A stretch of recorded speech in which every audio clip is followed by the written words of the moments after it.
What's the deal, YouTube? It's your girl, Miss Honey. Y'all know what this is. This is Woosah Wednesday, which means what? Black Ink Crew, New York, you guys.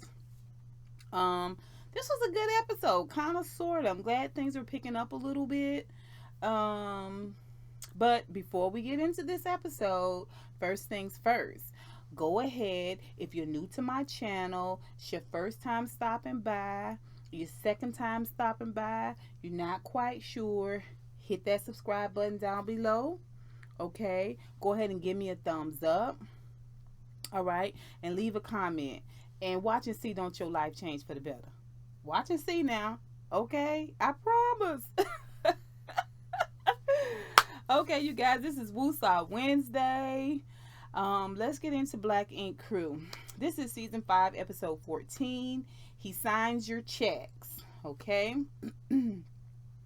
Now, the story opens with Melody, Donna, Kevin, Walter, and Bay doing the usual thing, sitting around 113, keeping the couches they were criticizing Melody's belly dancers.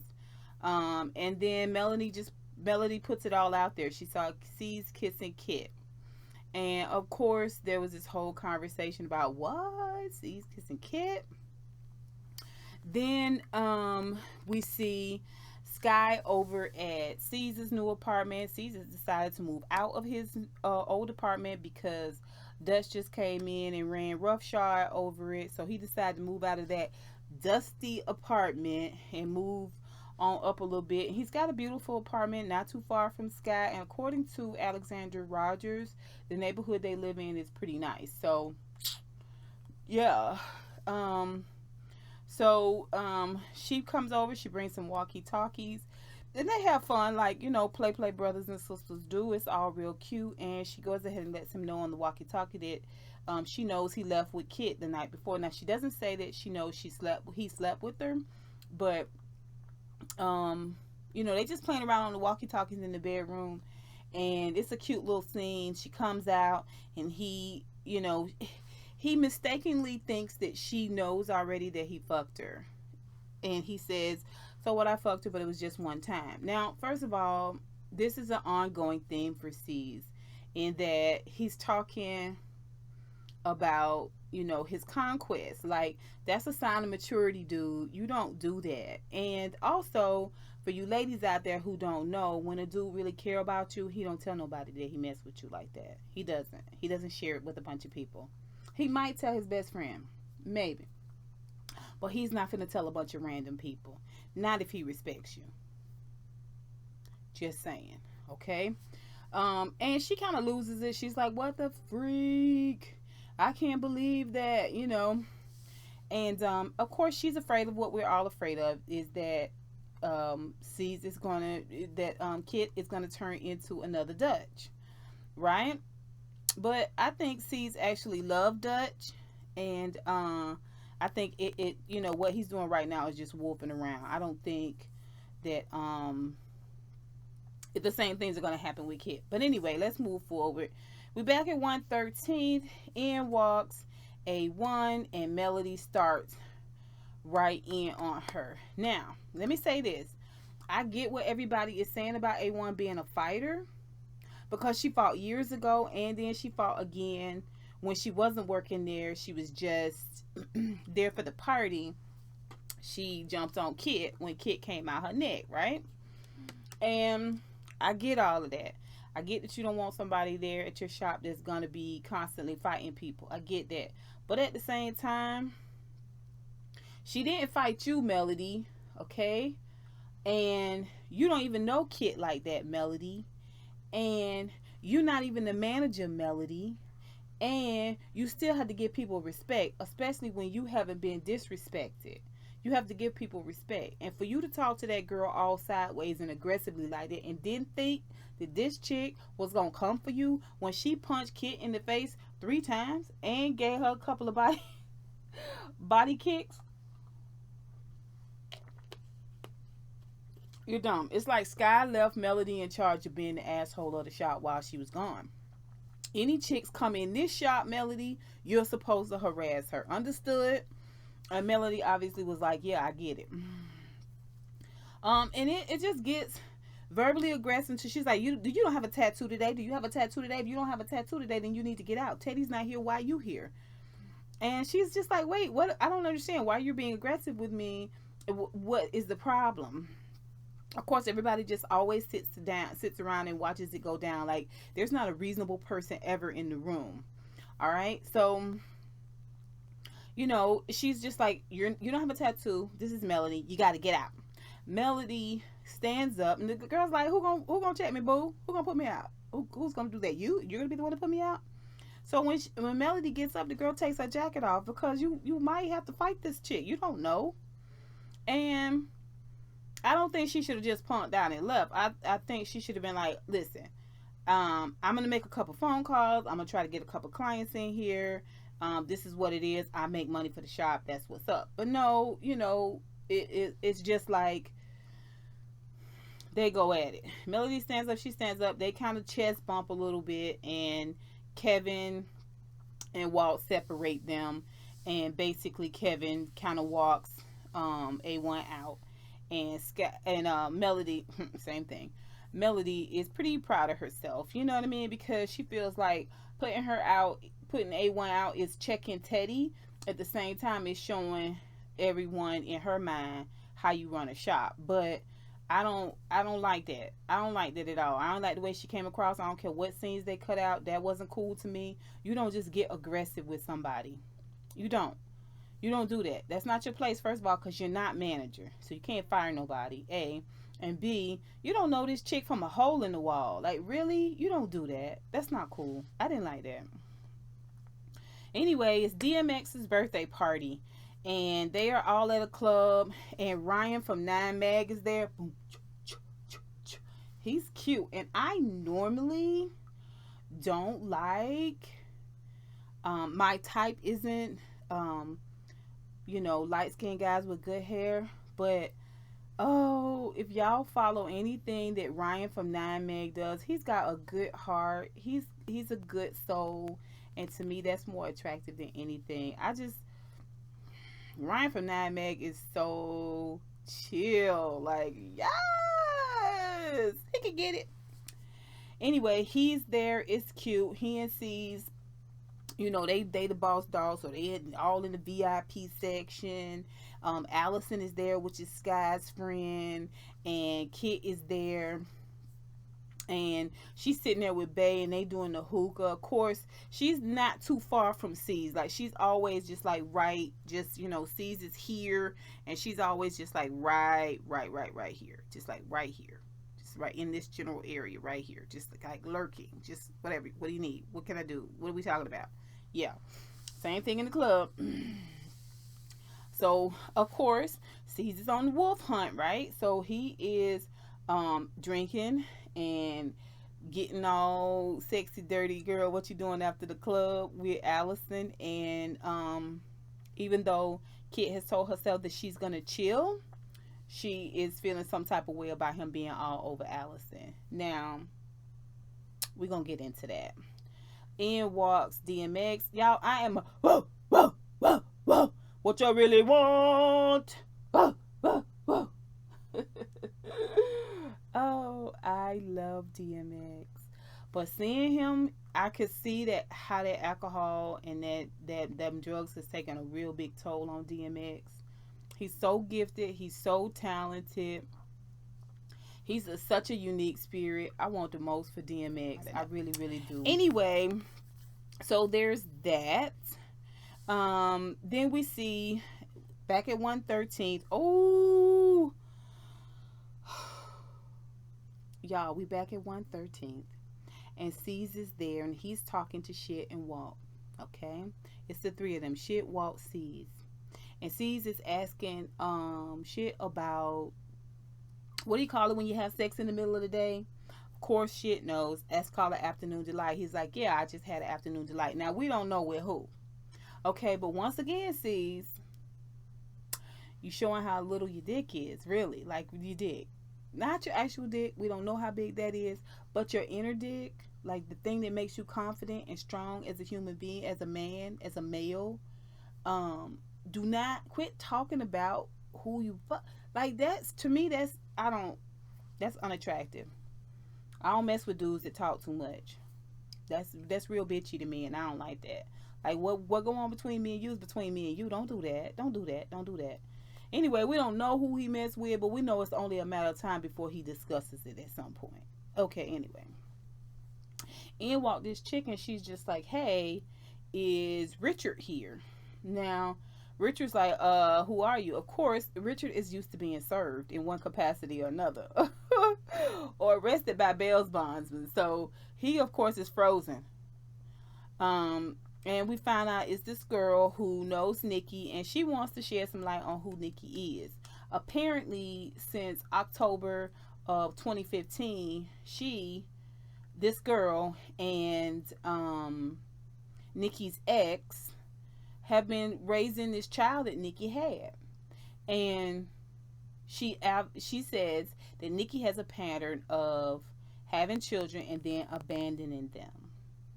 And when she says this, shit is like, I'm texting Nikki right now.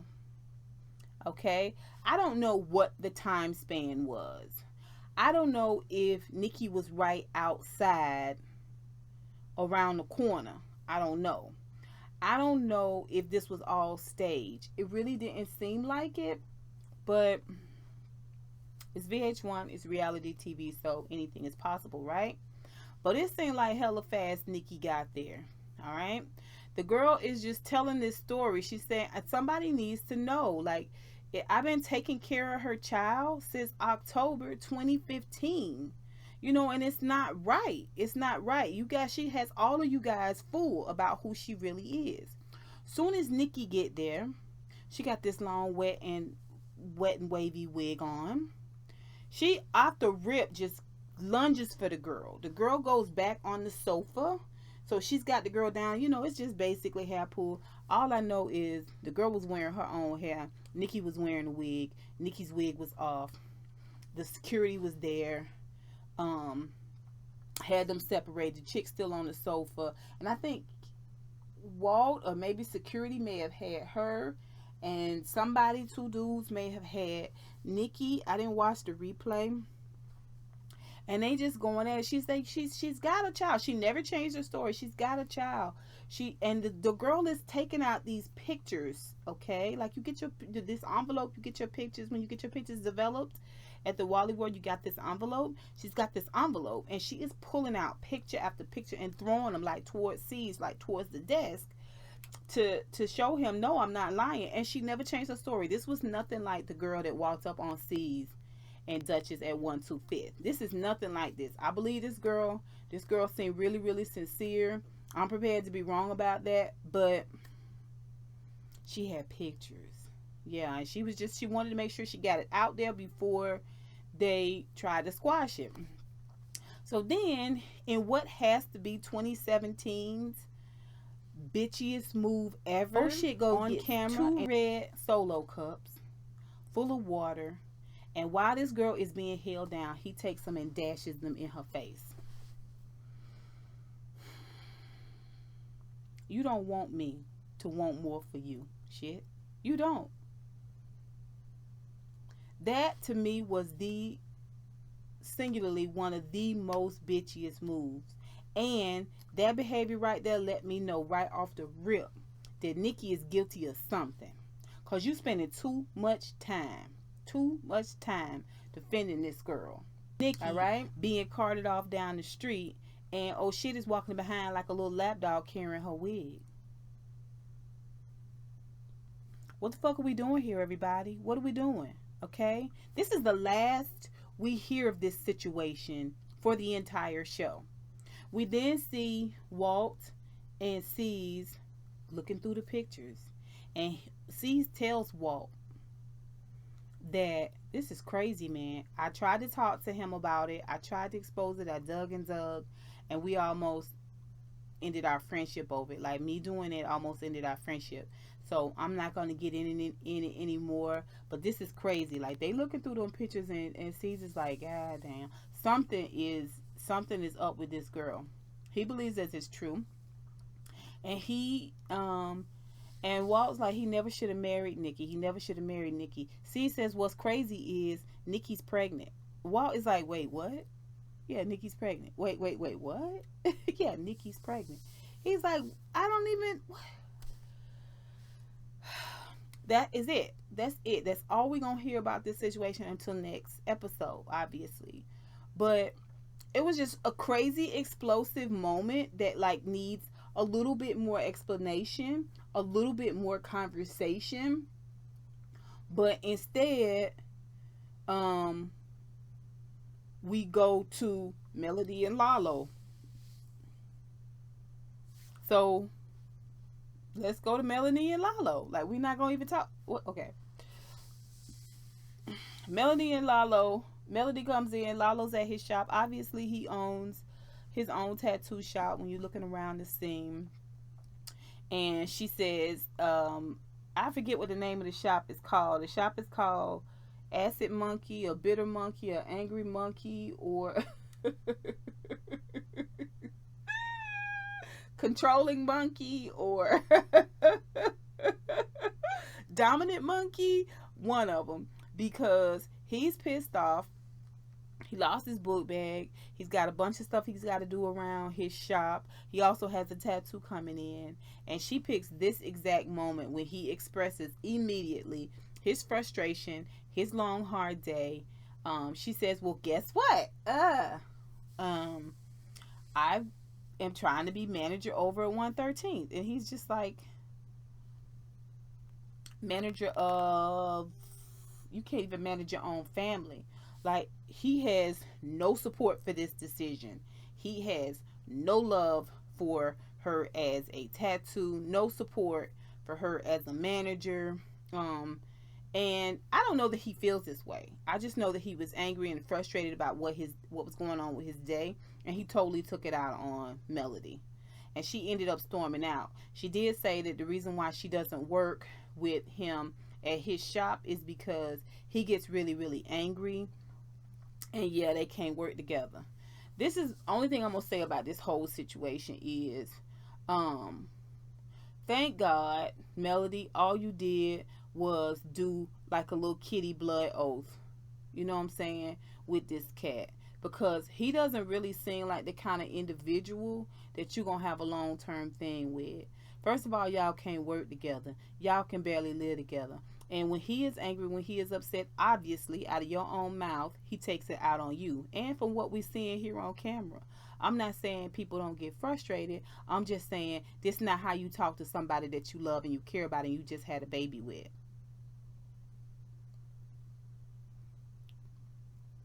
You best to be glad you don't have no paper with this dude.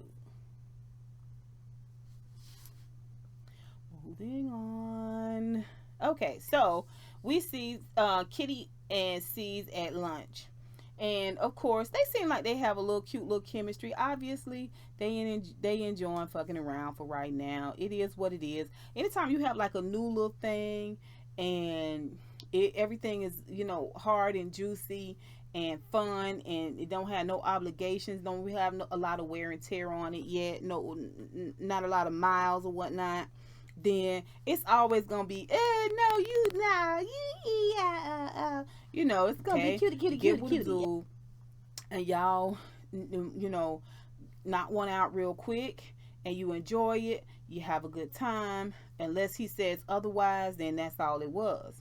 And he's the hunter, so he should be the one that says otherwise, right? You come in off the rip and you gonna get him this demand and demand a commitment. No, that's what he said. You are moving a little too fast right now. All right, step back a minute, okay? I'm not committing to all of that. And then next thing you know, they leaving for afternoon delight. See, this is what I'm saying. What y'all got is just a real quickie. Get it? It's just a, you know, this. It's like a summer fling type thing. Don't try to make it more, ma'am. Don't try to make it more. When he want more, he'll let you know. And if you want more right now, then you need to cut the kitty. Okay? All right. Just for the record, in case anyone was wondering, you screwing a man does not make him your boyfriend. That's just the way it is, y'all. So we back at 113. We see Melanie comes in, and of course she wants to talk about the whole Lalo situation. Bay comes in. She's dressed real cute. She feeling Kevin, and he seemed like he kind of feeling her. I couldn't help but notice at the dinner later on in the evening, in the episode, they sitting together. So I wouldn't be surprised to see them hit it off. And I'm not mad. I want Bay to find somebody that to love and care for her. Um, so I'm okay with it. And Kevin seems like a cool guy. Well, she said she thinks he's cute and he flirted with her a little bit. So Bay's trying to push it forward, right? Melanie does a super dope tattoo on this girl. It's like goddess. And of course she's talking about how she feels about the situation with Lalo, and how she's more than just a mom. She is a lot of different things, and it's wrong for him to assume that she can only be this one thing. And I agree with you, Melody. All right. Then we see Bay, Kevin, Sky, and Walt. And in comes C's and Sky. And she had, no, sorry, I'm going to be doing this a lot, okay? In comes C's and Kitty, okay? And basically, Kitty has done some really, really great things over at 125th that has made it successful. So he has brought her here now to try to implement those same things at 113th. Of course, 113 is the short bus of the Black Ink franchise. I mean, it is what it is, right? So, of course, off the rip, Sky is there. She is mad disrespectful. But again, the fact that they are disrespecting Kitty when it comes to business is because you were so quick to put y'all business out there. Put y'all, what y'all was doing in the dark out there to them. And the fact that you don't squash it. He don't squash it at all. He never squashes it. He never squashes the bullshit this guy is doing. He is letting it go on. I guess it's good. So basically, TV. They just completely disrespect him. He, what he's saying. They disrespect.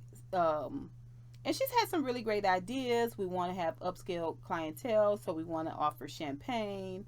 And how do you answer the phone? And Sky, she just was not taking it serious.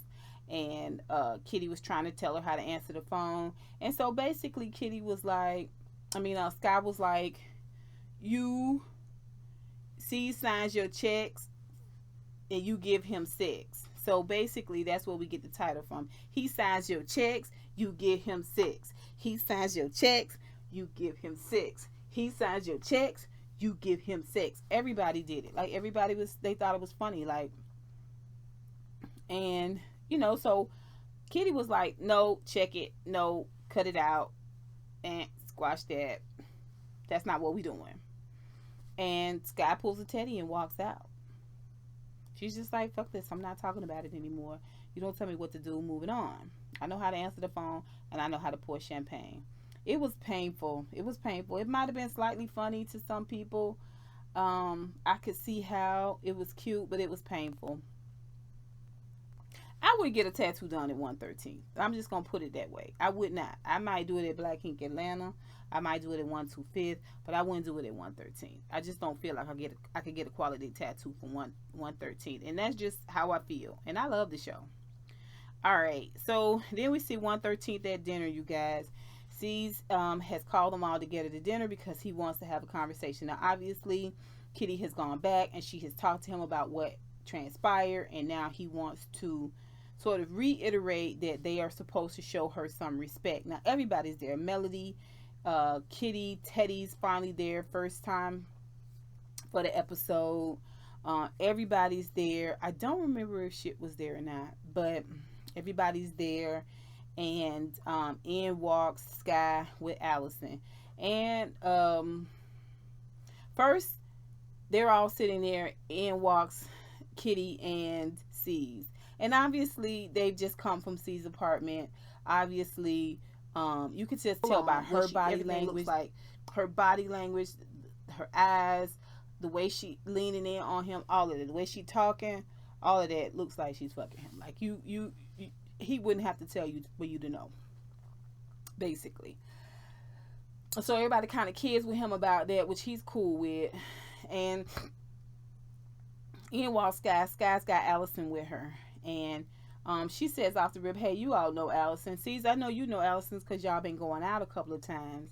And I seen from my apartment, which we know that she can see his apartment from her apartment, y'all getting the woo woo woo. And he's like, so Kitty doesn't look phased. She may be phased internally, but she doesn't look phased. So this is more of the disrespect for Kitty. And Kitty basically taps her glass, stands up, and says, listen, C's has a couple of announcements about how we're gonna go forward. And he stands up and C's talks about his expansion. I want to do some expanding. I want to create more black ink shops. I want to be a mogul. This is going to be, you know, franchise, the whole nine. Everybody's super happy about it. So he says, additionally, we want to make everything a little bit more uniform. We want a person to expect the same thing when they come into 113th like they would when they come into 125th.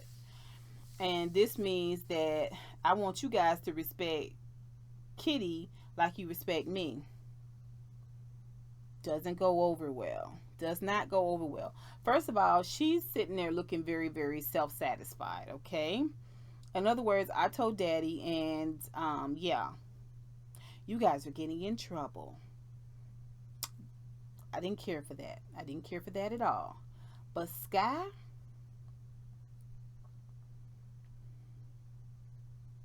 I've lost so much respect for Sky this season, I can't even tell y'all. She kind of loses it.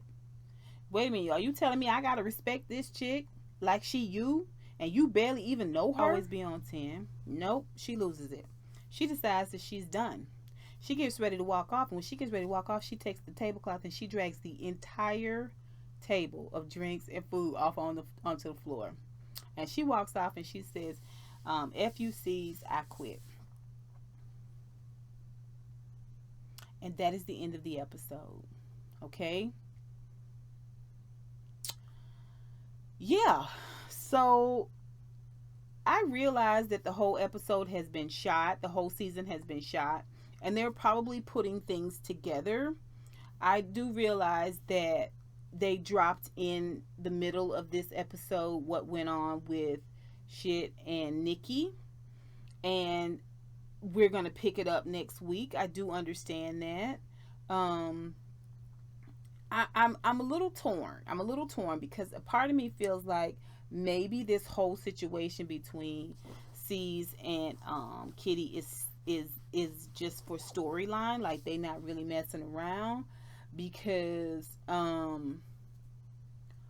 don't know. I just don't know anybody that is this disrespectful. I don't know any, and not to say that it doesn't exist. It just seems like nobody is speaking up. C's isn't speaking up. He's kind of letting Sky run roughshod, which makes me believe it's a storyline.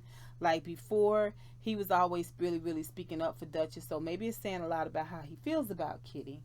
All right. I don't understand Melody's whole positioning. Like, we barely heard a peep out of Melody last year, except for here and there. Now, all of a sudden, you firing people and hiring people willy-nilly. You confronting Teddy at the table and letting him know you fired A1 like you should have done. And all of this other stuff. Like, all of a sudden, you the new Sky. You know what I'm saying? And y'all think y'all finna run roughshod on everybody and overtalk everybody and be aggressive to everybody? Like, what the? No. That's it for Black Ink Crew, you guys. We all know Sky's not going nowhere. What else she got to do with her time? A. And then B, what do you guys think about everything that happened with Nikki and oh shit and this chick? Y'all believe the lady? Y'all believe the woman? Is this y'all really feel like Nikki may have another baby out there? What do y'all think about Kit and C's? Obviously they're not together, so yeah. What do you think? Is this scripted? Is it staged? I don't know, you guys. Leave your comments down below. Don't forget to subscribe. Don't forget to give this video a thumbs up. More importantly, don't forget to leave me a comment down below and let me know what you guys thought of this episode. Okay, that's it for Woosah Wednesday, you guys. Until next Wednesday, Holla.